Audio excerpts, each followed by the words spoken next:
লোকসভা ভোটের প্রচারে বেরিয়েছেন তৃণমূলের second in command Abhishek Bandyopadhyay.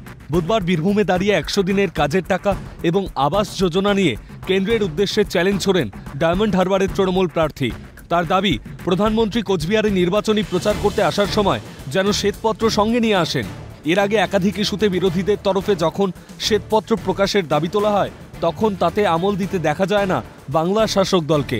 চ্যালেঞ্জটা করেছি যে আপনি ১০০ দিনে ক পয়সা ছেড়েছেন আপনার কেন্দ্রের সরকার, আর আবাস যোজনায় আপনারা ক পয়সা দিয়েছেন বাংলাকে, এর শ্বেতপত্রটা এক হাতে ধরুন আর এক হাতে মাইকে বলুন বাংলাকে দিয়েছি।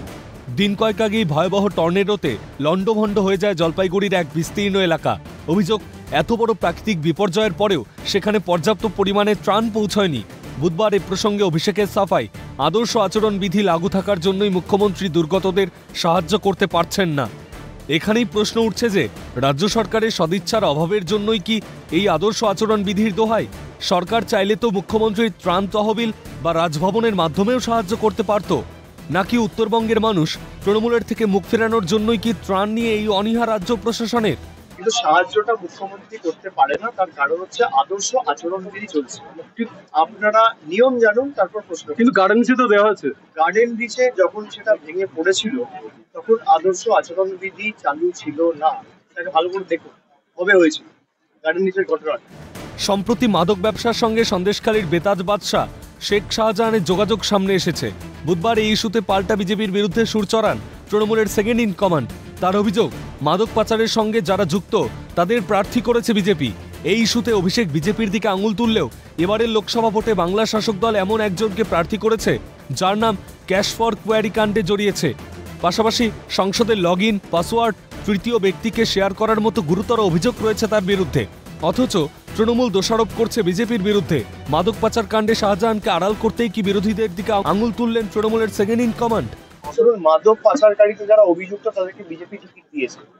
আগে প্রশ্ন করুন আপনি দিলীপ ঘোষ, সুকান্ত মজুমদার, শুভেন্দু অধিকারী। শ্বেতপত্র প্রকাশের অভিষেকের দাবির পাল্টা দিয়েছে বিজেপি। নাম না করে রাজ্যের বিরোধী দলনেতা শুভেন্দু অধিকারীর কটাক্ষ, প্রধানমন্ত্রীর কাছে শ্বেতপত্র প্রকাশের দাবি করার উনিকে।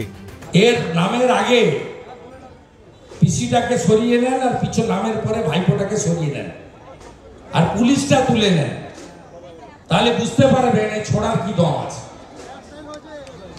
নরেন্দ্র মোদীর পায়ে জল দেওয়ার যার যোগ্য নেই, যোগ্যতা নেই, তিনি বলবেন আর প্রধানমন্ত্রীর শ্বেতপত্র নিয়ে চলে আসবেন। পাশাপাশি শাহজাহানের ষড়যন্ত্র তত্ত্ব নিয়েও তাকে এক হাত নেন শুভেন্দু।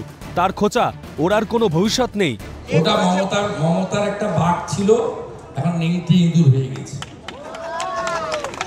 ও স্বগোষ্ঠী, ওর আর কোনো ভবিষ্যৎ নেই। অন্যদিকে ত্রাণ নিয়ে অভিষেকের মন্তব্যের পাল্টা দিয়েছেন বিজেপির রাজ্য সভাপতি সুকান্ত মজুমদার। তার দাবি, ত্রাণ যে পৌঁছয়নি সেটা দুর্গত এলাকাগুলো ঘুরে দেখলেই বোঝা যাবে। ত্রাণ তো পৌঁছয়নি, এটা তো গ্রাউন্ড লেভেলে, গ্রাউন্ড জিরোতে দেখা যাচ্ছে। আপনারা যান ক্যামেরা নিয়ে দেখুন ত্রাণ পৌঁছেছে কিনা। অতএব দুটো হতে পারে, এক মুখ্যমন্ত্রী মিথ্যে কথা বলে গেছেন, গিয়ে ত্রাণ দেননি, অথবা উনি ত্রাণ পাঠিয়েছেন, ত্রাণটা মাঝখানে কোথাও হাওয়া হয়ে গেছে। এই দুটোর বাইরে তো কিছু হতে পারে না। তাহলে দুটোর মধ্যে কোনটা, সেটা মুখ্যমন্ত্রী আর তৃণমূল কংগ্রেস ক্লিয়ার করে দিই। শাহজাহানের মতো লোকেরা দেশবিরোধী কার্যকলাপের সঙ্গে যুক্ত, দাবি বিজেপির রাজ্য সভাপতি সুকান্ত মজুমদারের। দেখুন, শেখ শাহজাহানের মতো লোকরা তৃণমূল কংগ্রেসের আশ্রয়ে যে ধরনের কর্মকাণ্ড চালিয়েছে, এই কর্মকাণ্ডগুলো পরিষ্কার করে দিচ্ছে যে এরা দেশবিরোধী কাজের সাথে লিপ্ত।